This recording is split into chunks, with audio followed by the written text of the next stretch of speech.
I do believe what you stated was correct about the um, substance P. It is derived from the pain and it causes the body to send neurotransmitters of pain to the body that signals, well, that you're hurting, of course.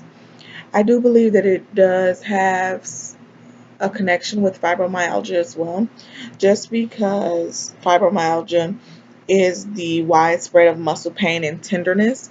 So the substance P can be sending those transmitters to show that the body is in pain, and that's why it is you're sore and you have the inflammation as well. I also do believe that it can be because of the inflammation that causes the substance P. It can cause some swelling on the brain, which may give headaches, which is another pain that it can cause as well.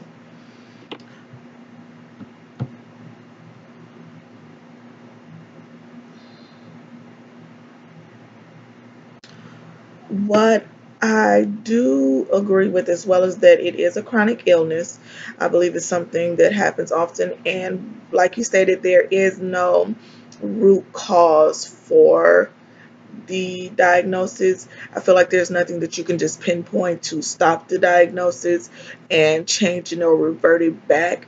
The one thing that I am noticing between the things is that between the symptoms is that it can be associated with weight. I believe that, but even though I do believe that weight can be a contributing factor, I believe that some doctors just put, when they don't have a symptom for things, they just put it off on weight because that's something that they see that's noticeable. You're overweight, so they try to blame your condition on overweight. But studies have shown that there are people that are underweight that have these same soreness and issues as well.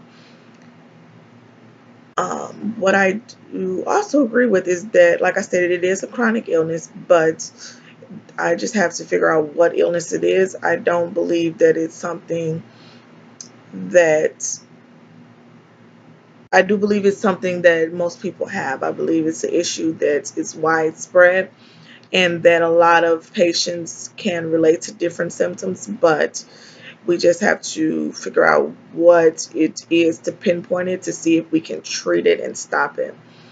I believe that's the hardest part, is going to be finding a way to treat it and see if we can reverse the effect, but I don't believe there's a cure for this chronic illness.